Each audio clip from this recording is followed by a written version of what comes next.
Hindu marriage act 1955, ये law आज हम देखेंगे दोस्तों। वैसा ये इंटरेस्टिंग लॉ है, फैमिली कोर्ट में प्रैक्टिस करने वाले लॉयर को तो लगता ही लगता है। और वैसे जहाँ पे फैमिली कोर्ट नहीं है वहाँ पे डिस्ट्रिक्ट कोर्ट में ये केसेस चलती है, तो वहाँ के लॉयर को भी इसकी ज़रूरत है। और वैसे हर हिंदू को मैरिज एक्ट मालूम होना ज़रूरी है। दोस्तों, ये जो लॉ है, ये लॉ के टोटल सेक्शंस 30 हैं। 30 रिपेल्ड हुआ है, तो अभी 29 सेक्शंस हैं और चैप्टर 6 है। दिखने में छोटा लॉ है लेकिन बहुत परिणामकारक है। रिलेशन अच्छे रहते हैं तो जीवन स्वर्ग बना देता है, और रिलेशन अगर बिगड़ते हैं तो बहुत तकलीफ़ें होती हैं। मैं ज़्यादा सेंटिमेंटल आपको नहीं करना चाहता, लेकिन कुछ कुछ बातें ज़रूर बताऊंगा ये वीडियो के दौरान। तो दोस्तों चलो हम देखते हैं। चैप्टर 1 में प्रिलिमिनरी है। इसमें सेक्शन 1 शॉर्ट टाइटल एक्सटेंड, हर एक हिंदू एप्लीकेबिलिटी, ये लॉ जो है हिंदू को, सिख को, जैन को एप्लीकेबल है, मुस्लिम को, पारसी को, क्रिश्चियन को ये एप्लीकेबल नहीं है। तो ये हिंदू मैरिज एक्ट जो है ये है। इसके डेफिनेशंस बहुत इम्पोर्टेंट है, डेफिनेशंस में ज़रूर जाना चाहिए। ये सेक्शन 3 में डेफिनेशन इसके दिए हैं, और ये डेफिनेशन में डिस्ट्रिक्ट कोर्ट किसको बोलते हैं, ये तो है full blood, half blood, okay. Uterine full, blood ब्लड बोले तो सगे भाई ये, हाफ ब्लड बोले तो सावत्र जिसको हम बोलते हैं कि दो माता हैं, तो हाफ ब्लड रिलेशन हुआ। और डी में डेफिनेशन है यूटेरियन ब्लड। इसमें एक ही माँ से 2 बच्चे जन्मे हैं लेकिन उनके पिता अलग अलग हैं, ऐसे रिलेशन को यूटेरियन ब्लड ऐसे बोलता है। और प्रिस्क्राइब्ड का भाई सपिंडा रिलेशनशिप, ये बहुत इम्पॉर्टेंट है। सपिंडा रिलेशनशिप जो है, sapinda relationship with reference to any person extend as far as the 3rd generation inclusive in the line of ascent through the mother. Mother के एंगल से देखेंगे तो मदर के 3rd जनरेशन तक सपिंडा रिलेशनशिप है, यानी कि मदर, उसकी बेटी, उसकी बेटी, बराबर है।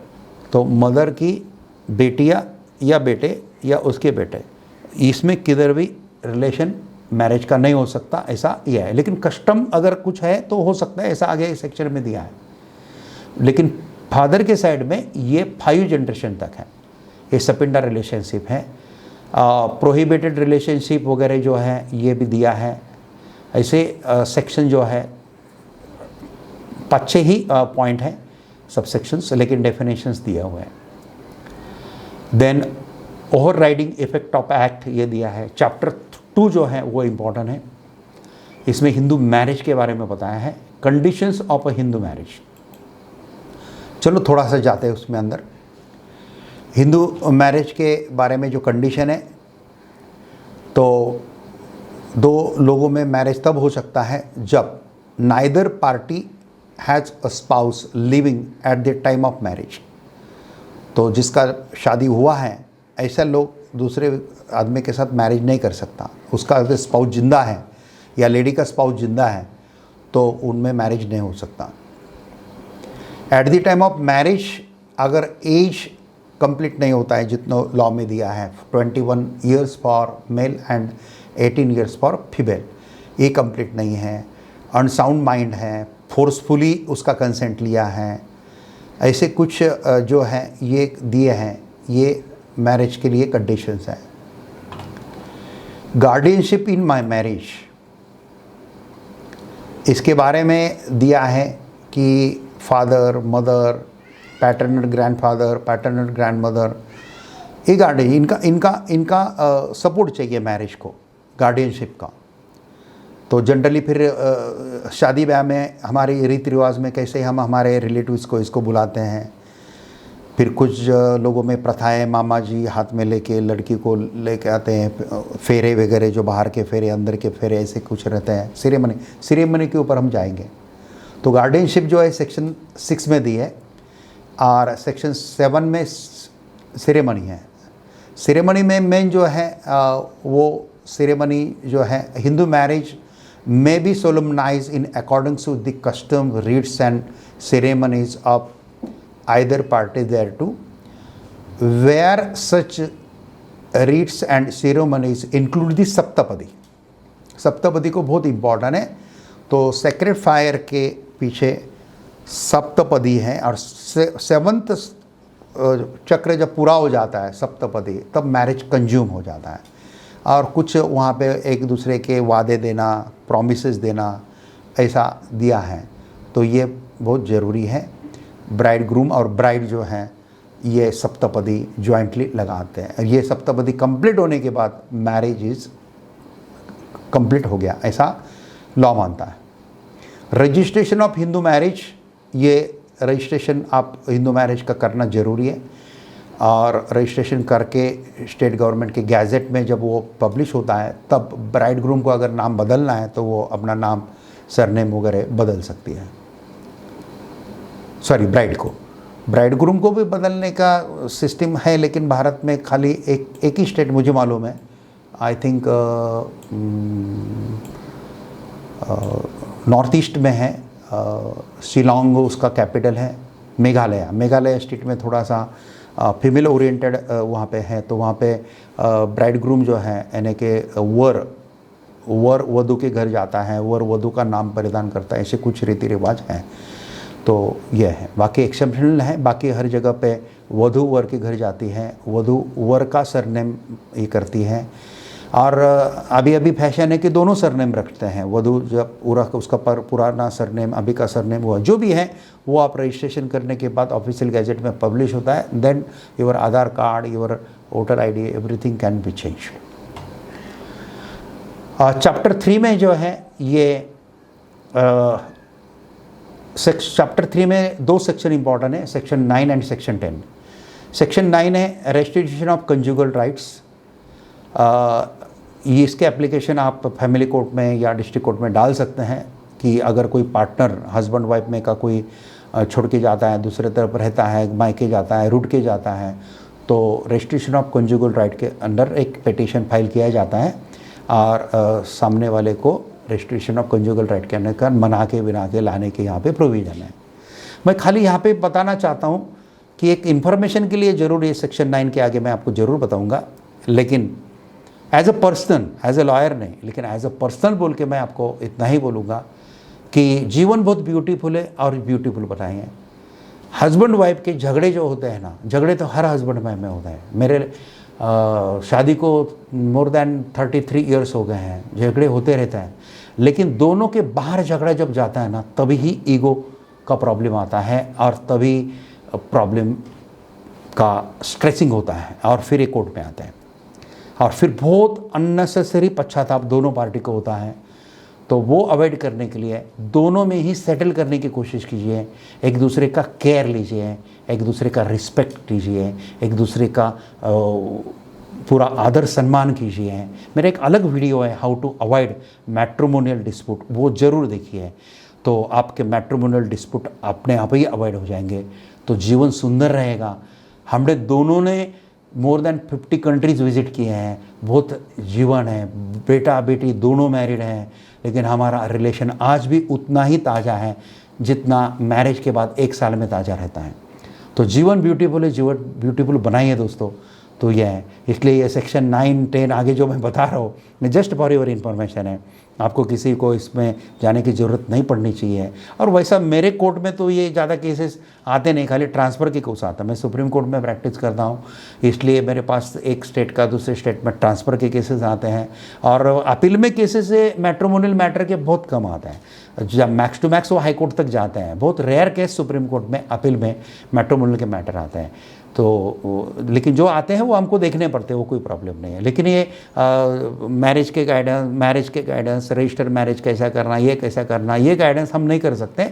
ये गाइडेंस या ये लॉ के बारे में जो गाइडेंस लगेगा आपको, वो आप आपके गांव के, आपके शहर के फैमिली कोर्ट के लॉयर को, या इसमें जो प्रैक्टिस करते हैं ये लॉयर को पूछिए। कृपा करके हमको फ़ोन करके मत पूछिए, क्योंकि हम खाली एपेक्स कोड का ही काम देखते हैं। तो हम एपेक्स कोड के बारे में कोई अगर आपको गाइडेंस चाहिए, ज़रूर आप हमको फ़ोन कर सकते हैं। हम एपेक्स कोड के बारे में गाइडेंस दे सकते हैं, सुप्रीम कोर्ट के बारे में। बाकी और उसके अलग अलग वीडियो भी हमारे मोर देन 200 वीडियोज़ है, you can see that videos, तो हो जाएगा। तो रेस्ट्रिक्शन ऑफ कंजुगल राइट्स जो है, वैवाहिक जीवन पुनर्स्थापना करने के लिए ये सेक्शन 9 का एप्लीकेशन दिया जाता है। सेक्शन 10 में जुडिशियल सेपरेशन है। जुडिशियल सेपरेशन का सेक्शन 10 में जुडिशियल सेपरेशन जो है, ये judicial separation either party to a marriage whether solemnise before and after the commencement of this act may present a petition praying for a decree for judicial separation. कुछ ground है, अगर नहीं जमता है तो जुडिशियल सेपरेशन के लिए application डाल सकते हैं, और 1 साल अगर जुडिशियल सेपरेशन हो जाता है तो उसके बाद डिवोर्स का वगैरह आपका जो प्रोसेस है, मैं आपका ऐसा बोल रहा हूँ तो डोंट टेक इट पर्सनली, लेकिन ये बोलने का एक स्टाइल है, तो वो आगे प्रोसेस के लिए इजी हो जाता है। इसमें 2 सबसेक्शन है। Where a decree of judicial separation has been passed, it shall no longer be obligatory for the petitioner to cohabit with the respondent, but the court may or on the application by the petitioner or either party on being satisfied of the truth of the statement made in such a person send the decree if consider it just and reasonable. तो separation के period में जो 1 साल का separation का period है, उसमें आप इकट्ठा भी आ सकते हैं एप्लीकेशन करके। ये प्रोविज़न रही है, बहुत बढ़िया लॉ है दोस्तों हमारा Hindu marriage law. Easily marriage dissolve नहीं होता है। कुछ लॉ में बस 3 बार बोल दिया, डिज़ोल्व हो गया, और फिर जीवन भर पश्चाताप करते बैठे वगैरह वगैरह। अभी उसको भी रोक लगाई है हमारे एपेक्स कोर्ट ने, नहीं ऐसा नहीं है, लेकिन उसका कानून बनना ज़रूरी है। कानून जब बनेगा तो उसका एक इफेक्ट अलग होगा दोस्तों। अभी तो लॉ सुप्रीम कोर्ट का केस लॉज है, केस लॉज के ऊपर वो चल रहा है, और कानून भी अभी बनने के प्रोसेस में उसका प्रॉपरली कानून भी आएगा। यहाँ पे हिंदू मैरिज एक्ट में मैरिज वैसे तो सप्तपदी के समय 7 जन्मों तक का साथ निभाना वगैरह वगैरह सब दिया है, और मैरिज एनिवर्सरी के दिन कम से कम, मैरिज एनिवर्सरी जब आपकी रहती है तो कम से कम सप्तपदी के जो 7 मंत्र है, एक बार हस्बैंड ने जो वचन वाइफ को दिए हैं वो पढ़ना, और वाइफ ने जो हस्बैंड को वचन दिए हैं वो पढ़ना एक ज़रूरी है। तो रिलेशन और भी ताज़ा हो जाता है, एक दूसरे की केयर रखना, एक दूसरे के साथ चलना वगैरह वगैरह। नलिटी एंड वाइड मैरिज किसको बोलते हैं? सेक्शन 11 है। सेक्शन 12 वाइडेबल मैरिज है। सेक्शन 13 डिवोर्स है। डिवोर्स का जो सेक्शन 13 है, ये थोड़ा सा मुझे विस्तृत लेना पड़ेगा आपका। So any marriage solemnised whether before और after the commencement of this act may on a petition prescribed by the husband or wife be dissolved by a decree of divorce on the ground that the other party, कौन से ground है divorce के लिए ये discuss किए हैं यहाँ पे, has after solemnization of marriage had voluntarily sexual intercourse with any person other than his or her spouse। अगर दोनों कपल में से किसी ने विवाह बाह्य संबंध अगर रखा तो ये एक ग्राउंड डिवोर्स के लिए पावरफुल नंबर 1 में माना गया है। नंबर 1A में has after the solemnisation of the marriage treated as a petitioner with cruelty. Cruelty अगर पेटिशनर करता है, पेटिशनर का मतलब खाली लेडी नहीं होता है, डिवोर्स का पेटिशन जेंट्स भी डाल सकता, जेंट भी डालता है। तो पेटिशनर को अगर क्रूएल्टी है कि वाइफ भी क्रूएल्टी कर सकती है और हस्बैंड भी क्रूएल्टी, हस्बैंड क्रूएल्टी करते हैं तो मालूम ही है, लेकिन वाइफ भी क्रूएल्टी कर सकती है, मानसिक तनाव में कर सकती है, कुछ ऐसे कर सकती है। तो क्रूएल्टी की ग्राउंड जो है वो अगर सिद्ध कर पाते हैं तो that is also a ground for divorce. 1B में दिया है has deserted the petitioner for a continuous period not less than 2 years immediately preceding of the presentation of the petition।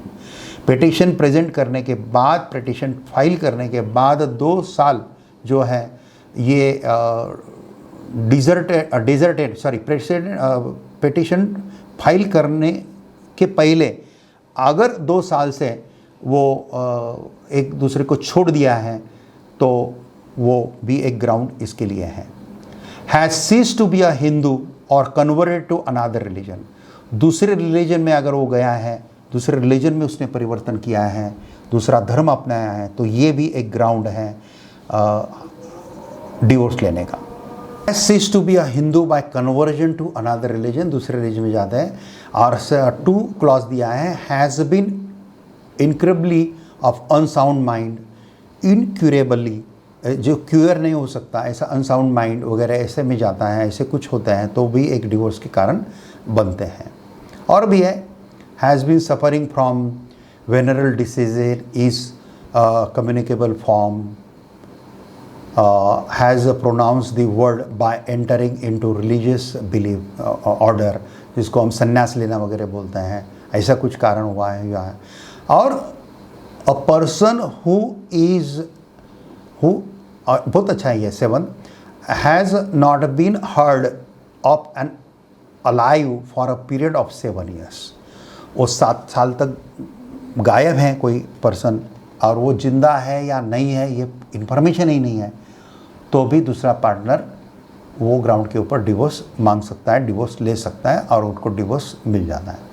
तो ये डिवोर्स के ग्राउंड्स हैं कुछ, और भी कुछ सेक्शन दिए हैं।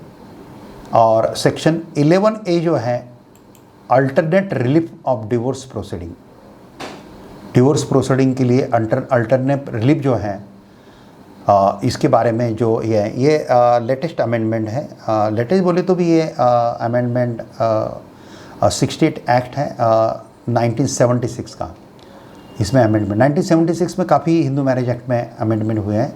In any proceeding under this act on a petition for dissolution of marriage by decree of divorce except in so far as the petition is founded on the grounds mentioned in clause 2, 6, 7 or subsection 1 of section 13, the court may, if it consider it just so to do having regard to the circumstances of the case passed instead of decree for judicial separation।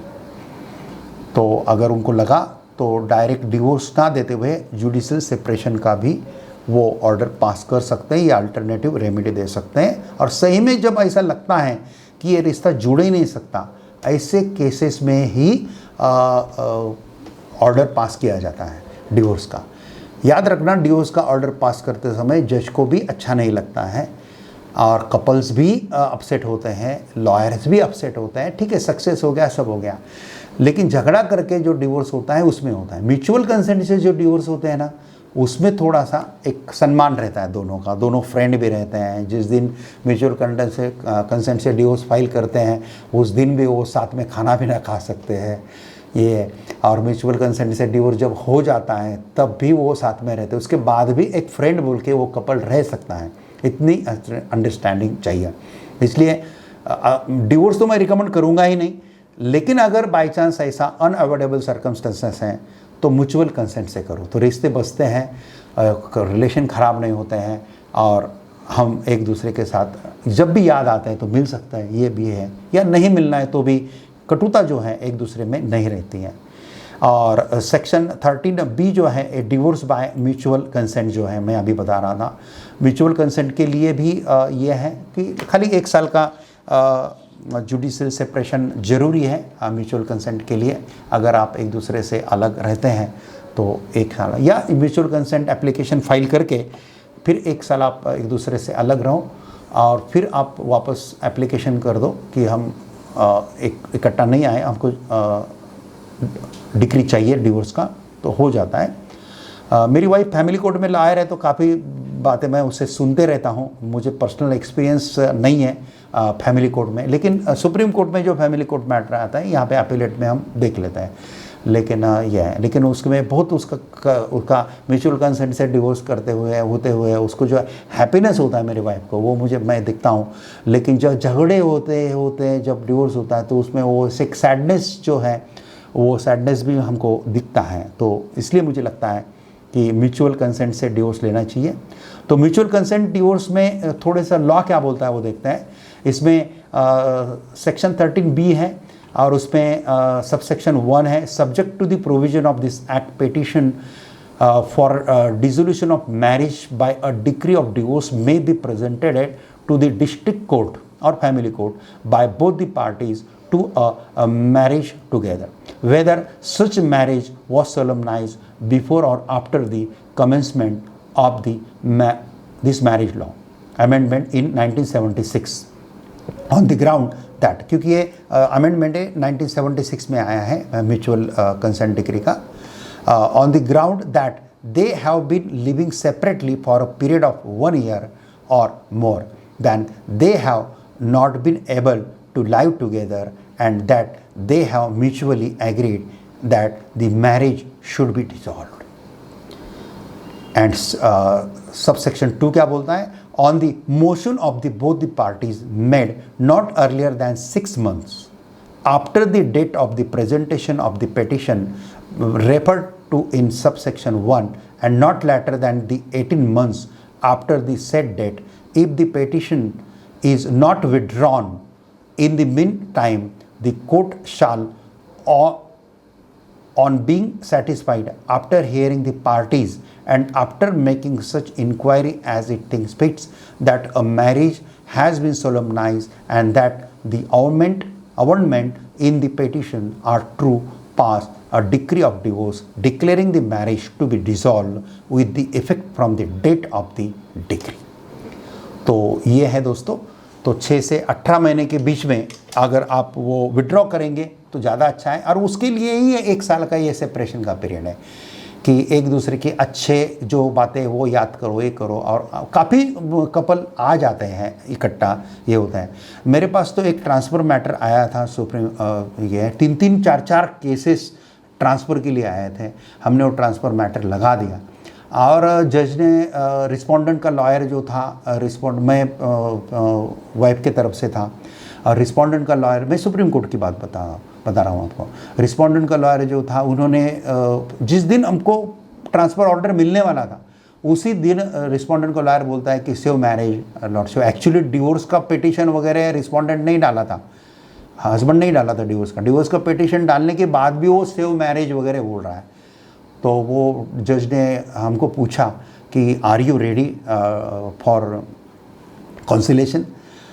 तो मैं बोला ठीक है, कोई problem नहीं है। तो counselling जो है, काउंसलिंग के लिए आई एम रेडी, मैंने थोड़ा सा कंसिडर कर लिया था मेरे पेटिशनर को। तो काउंसलेशन करने के लिए क्या प्रॉब्लम है। और सुप्रीम कोर्ट में उनका काउंसलेशन हुआ। आप यकीन नहीं करेंगे, वो 8 साल से एक दूसरे के रहते थे, लेकिन उनका हस्बैंड वाइफ का बॉन्डिंग अच्छा था। बेटी के बर्थडे को वो जाता था, ये करता था, वो करता था, बॉन्डिंग बहुत अच्छा था। लेकिन फैमिली के कारण, यानी कि मैं बोलता हूँ ना, जैसा हस्बैंड वाइफ के बाहर जब रिलेशन झगड़ा बाहर जाता है तो फिर इसकी माँ, इसके पिता, ये थोड़ा बीच में आ जाते हैं और फिर वो अननेसेसरी तनाव होता है। और यहाँ पे काउंसलिंग के समय किसी भी पेरेंट को हमने नहीं लिया, वहाँ पे काउंसलिंग पे सक्सेसफुल हुआ और आपको बताऊँ वो कपल रिस्टोर हो गया, मैरिज। और सुप्रीम कोर्ट में जब ये मैटर, ये टाइप का मैटर काउंसलेशन हो जाता है तो सुप्रीम कोर्ट के पास एक पावर है, दैट इज़ कॉल्ड ब्रह्मास्त्र हम बोलते हैं, जिसके अंडर ही राम जन्मभूमि बाबरी मस्जिद का रिजल्ट आया है काफ़ी केसेस में। और ये केसेस में भी फिर आर्टिकल 142 का यूज़ करके स्पेशल पावर है सुप्रीम कोर्ट को, जो भारत के किसी भी न्यायालय को ये पावर नहीं है। वो आर्टिकल 142 का यूज़ करके भारत में जितने भी जगह पे पिटीशन थे, एक ऑर्डर में उन्होंने सब पिटीशन क्वैश कर दिए हैं, सब केसेस क्वैश हो गए हैं और ये हस्बैंड वाइफ बहुत जिंदा दिल तरीके से रहने लगे दोस्तों। ऐसे देखता हूँ उस समय बहुत आनंद होता है। जस्टिस को भी जैसे जिसको लॉर्ड जस्टिस हम बोलते हैं, न्याय देवता, न्यायाधीश जिसको हम प्रणाम करते, तो प्रणाम न्यायाधीश वो व्यक्ति को नहीं रहता है, वो न्याय देवता को प्रणाम रहता है।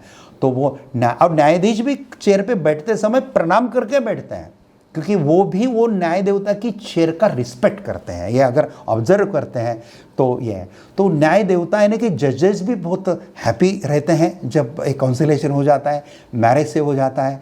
Petitioner lawyer is also happy, respondent lawyer is also happy, petitioner is also happy, respondent is happy, सब कुछ हैप्पी है। लेकिन दोस्तों क्यों आते हैं कोर्ट में? कोर्ट में आने के पहले ही रोक दो ना इस चीज़ को।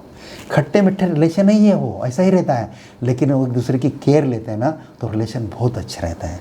चलो दोस्तों, मैंने पहले ही बताया था कि कुछ बातें मैं ऐसे शेयर करूंगा और कुछ लोगों को बुरा भी लगेगा, और स्पेसिफिकली कुछ लॉयर लोग मुझे बाद में फ़ोन भी करते हैं और कुछ कमेंट भी डालते हैं, कुछ नेगेटिव कमेंट भी वीडियो पे आते हैं, लॉयर होके भी इतना अच्छा सलाह क्यों दे रहा है, फिर हमारी लॉयरशिप कैसे चलेगी वगैरह वगैरह। नहीं दोस्तों, मैंने लिटिगेशन कम करने के लिए मैं लॉयर बना हूँ, लिटिगेशन बढ़ाने के लिए नहीं। इसलिए लिटिगेशन कम करने का जहाँ पे भी मुझे चांस मिलेगा मैं उसको प्रेफरेंस दे देता हूँ। इसलिए काउंसिलेशन, कॉम्प्रोमाइज़ करना एक कभी भी जीवन में अच्छी चीज़ है, वो चीज़ बढ़ाने के बजाय। इतना मैं बोलूँगा। चलो आगे जाते हैं। सेक्शन 14 जो है, no petition of divorce to be presented within 1 year from the marriage. Marriage होने के बाद 1 साल के बीच में डाइवोर्स का पिटिशन फाइल नहीं हो सकता। Section 15, a divorce person with when may married marry again. वापस कब मैरी कर सकता है? तो डिग्री के बाद, अपील का पीरियड वगैरह निकल जाने के बाद ही कैन मैरी, कोई प्रॉब्लम नहीं। Section 16, legitimacy of children of the wide और वाइडेबल मैरिज। वाइड और वाइडेबल मैरिज अगर है, लेकिन वाइड और वाइडेबल मैरिज में अगर बच्चे हो जाते हैं तो भी वो इलिजिबल चाइल्ड नहीं माने जाते हैं, लेजिटिमेट मिले जाते हैं, ऐसे कानून बोलता है। डिटेल में अंदर नहीं जाएंगे। जनरली हिंदू मैरिज एक्ट में मैरिज कैसा होता है ये सुनने की इच्छा लोगों की रहती है, और डिवोर्स के या conjugal restriction of conjugal right जो सेक्शन हमने 9 बताया, इसके बारे में सुनने की इच्छा रहती है, वो मैंने आपकी पूरी कर दी है। बाकी इसमें क्या है अंदर मैं सेक्शन पढ़ के नहीं बताऊंगा, खाली थोड़ा सा एक ओवरऑल व्यू मैं बताऊंगा आपको। और बाकी ये लॉ आप नेट से डाउनलोड करके भी पढ़ सकते हैं, बहुत लंबा लॉ नहीं है, 1-2 दिन में पढ़ के हो जाएगा आपका। सेक्शन 15 है, सेक्शन 16 है, लेजिटिमेटली है। पनिशमेंट जो है वो पनिशमेंट बिगामी जो है, यानी कि ऑलरेडी मैरिज है और दूसरा मैरिज करते हैं वगैरह, इंटीमेशन ना देके हुए करते हैं, तो उसको 7 ईयर्स है, 5 ईयर्स है, ऐसे इम्प्रिजनमेंट है, कुछ जगह पे 2 ईयर्स का इम्प्रिजनमेंट का पनिशमेंट वगैरह है, एंड फाइन वगैरह ऐसा भी है। Section 18, punishment for contravention of certain other conditions है। चैप्टर 5 है, ज्यूरिडिक्शन एंड प्रोसीजर।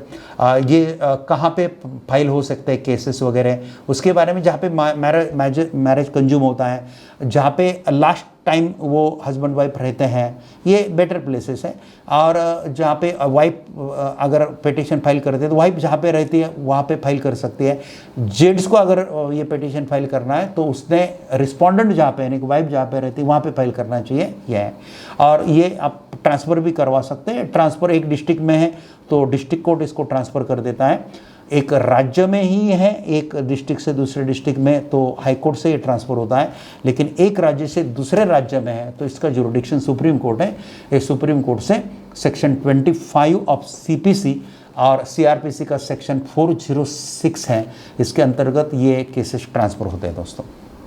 इसके ऊपर मेरे अलग वीडियो है, matrimonial transfer cases from supreme court, वो उसमें आप पढ़ सकते हैं, देख सकते हैं, छोटी छोटी वीडियो, बहुत अच्छा। आपको किसी भी लॉ के बारे में क्वेरी है ना, तो थोड़ा सा मेरे यूट्यूब चैनल पे जाके थोड़ा देख लीजिए, अगर उसका वीडियो है तो वो लॉ थोड़ा ईजीली आपको समझ में आ जाएगा, और फिर बाद में आप लिखकर डिटेल में वो पढ़ सकते हैं लॉ। चलो मैंने आपको काफ़ी चीज़ें बता दी। ऐसे section 21A 21B 20 power to transfer the petition वगैरह ये मैंने आपको बताया। डॉक्यूमेंट्री एविडेंस वगैरह ये लॉयर लोगों के लिए ट्रायल के लिए एविडेंस वगैरह डॉक्यूमेंट्री एविडेंस कौन से कैसे हैं, प्रोसीडिंग्स कैसे चलती है, इन कैमरा प्रोसीडिंग ही होना चाहिए हस्बैंड वाइफ के मैटर की, ये दिया है। इसलिए फैमिली कोर्ट अलग बने हैं। लेकिन जहाँ पे डिस्ट्रिक्ट कोर्ट में चलता है तो वहाँ पे थोड़ा इन कैमरे का आप एप्लीकेशन दे के इन कैमरा प्रोसीडिंग कर सकते हैं। और फैमिली कोर्ट का ही दर्जा डिस्ट्रिक्ट कोर्ट का ही होता है।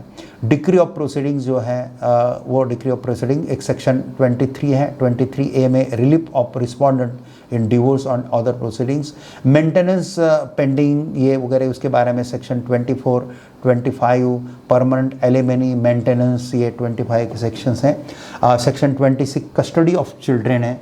Custody of children generally mother के पास ही बच्चा जब तक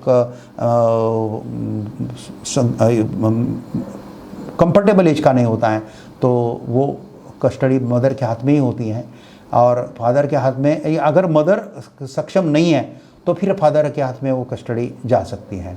तो इसके बारे में भी सेक्शन यहाँ पे प्रॉपरली दिए हुए सेक्शन, और वो सेक्शन अभी पढ़ सकते हैं। डिस्पोजल ऑफ प्रॉपर्टीज़ वगैरह हैं। Appeals from the decree and order, मैंने बताया कि अपील जो है वो ऊपर के कोर्ट में है, डिस्ट्रिक्ट कोर्ट से हाई कोर्ट है, और हाई कोर्ट से if question of laws substantial question of laws are there, ऐसे कुछ है तो ही सुप्रीम कोर्ट में अपील आता है। फैक्ट हम सुप्रीम कोर्ट में डिस्कस नहीं करते हैं, जजेस हमको डिस्कस भी नहीं करने देता है। फैक्ट हम we can put, but that fact we can discuss which are related to that question of laws. Substantial question of laws के ऊपर फैक्ट अगर रिलेटेड है तो वो फैक्ट हमको डिस्कस करना ही पड़ता है to prove that question of laws, इसलिए ये होता है। तो ये सब सेक्शंस हुए हैं। सेक्शन इन्फोर्समेंट ऑफ डिग्री वगैरह जो है डिवोर्स का, उसके बारे में सेक्शन 28A में दिया है। और सेक्शन चैप्टर 6 है सेविंग्स एंड रिपेल्स, तो 29 सेक्शन सेविंग्स का है, रिपेल्स का है। और बाकी अमेंडमेंट एक्ट जो है 2001 में एक अमेंडमेंट हुआ है, एक अमेंडमेंट 2003 में हुआ है इसका लेटेस्ट, तो ये अमेंडमेंट है। और ये मैंने जो बताया विथ अमेंडमेंट ही बताया। मैंने आज जो आपको बताया है ये मेरे पास कब से ये है बताता हूँ आपको। ये करंट आज मैं रिकॉर्ड कर रहा हूँ 13 सितंबर 2022 को, और मेरे पास लेटेस्ट अपडेट ये ला कानून का 11 सितंबर 2020 यानी 2 दिन पहले तक का जो अपडेशन है वो अपडेशन के साथ मेरे पास एक कानून था। और मैंने आपके साथ हिंदू मैरिज एक्ट का डिस्कशन किया। मैरिज एक बहुत पवित्र बंधन है, पवित्र बंधन से पूरी दुनिया बसी हुई है। भारतीय संस्कृति हर जगह पे बहुत रिस्पेक्ट से मानी जाती है। हम यूरोप फॉरेन का अनुकरण ना करें और ऑर्थोडॉक्स भी ना रहें, थोड़ा सा लिबरल रहें, बदले हुए माहौल के साथ बदलें, खुद की सोच बदलें, सास बहू माँ बेटी जैसे रहें, एक दूसरे के लाड प्यार करें, साथ में जाएं। मेरी बहू और मेरी वाइफ तो फ्रेंड जैसे ही रहते हैं, और उसकी कभी कभी मैं बोलता हूँ आपको अभी मेरी ज़रूरत ही नहीं है, आपको तो एक फ्रेंड आ गई है तो मैं आपके साथ रहूँ नहीं रहूँ, ऐसा कभी कभी मुझे बोलना पड़ता है। तो इतना सास बहू का जमता है। ये अंडरस्टैंडिंग के ऊपर है दोस्तों। जितना अंडरस्टैंडिंग आप करेंगे, एक्सपेक्टेशन अननेसेसरी करेंगे तो एक्सपेक्टेशन से बढ़ती है। डावरी वगैरह ये तो बहुत ख़तरनाक चीज़ें हैं। इसमें तो डावरी लेने वाले को तो बिल्कुल खड़ा भी नहीं करना चाहिए, डावरी मांगने वाले को तो खड़ा ही नहीं करना चाहिए। मैं तो बोलता हूँ जो लड़की है, लड़की को घर में कोई आता है और डावरी की मांग करता है तो लड़की ने और लड़की के भाई ने और लड़की के पिताजी ने वो गेस्ट को बोलना है, साहब 2 मिनट खड़े रहिए ना, आप 2 मिनट खड़े रहिए ना, आपको हमको सम्मान करना है, बराबर है। और उनको खड़े करके उनके पार्श्व भाग के ऊपर बैक साइड को ऐसे एक लात मारना है और हकाल देना है उनको घर में से। कभी डावरी मांगने वाले को लड़की कभी नहीं देना दोस्तों। लड़की को सेल्फ सफिशिएंट बनाओ, खुद के पैर के ऊपर खड़ा करो और फिर उसको सम्मान से जीना सिखाओ दोस्तों। बस ये वक्त की मांग है। आज भी डावरी के प्रकरण होते हैं, नॉर्थ इंडिया में रूरल एरिया में ज़्यादा है, महाराष्ट्र में बहुत कम प्रमाण में इसका है, और सिटी में नॉर्थ इंडिया में भी सिटी में लगभग ना के बराबर है, लेकिन देहातों में ये प्रकार है। दोस्तों जागरूक हो जाइए। एक बार ये डिवोर्स के वगैरह मेंटेनेंस के केसेस पीछे लगते हैं ना, तो कितनी फैमिली बर्बाद होती हैं ये हम देखते हैं। 498 क्या है, आप देखिए मेरा किताब है उसके ऊपर, सुप्रीम कोर्ट केस लॉस के ऊपर 498, ये इसके ऊपर सुप्रीम, ये कितने बर्बाद होते हैं फैमिली ये झगड़े के कारण। दोस्तों अपने कष्ट से कमाया हुआ पैसा ही हमको पावर देता है, डाउरी में आया हुआ पैसा कभी नहीं देगा दोस्तों।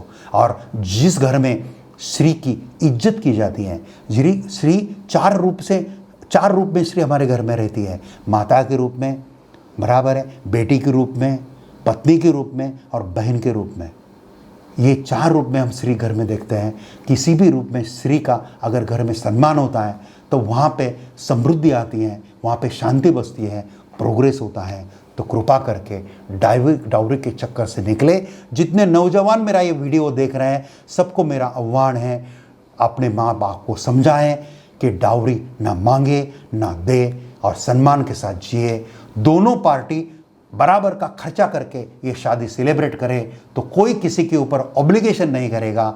सम्मान के साथ जिए, सम्मान के साथ रहिए।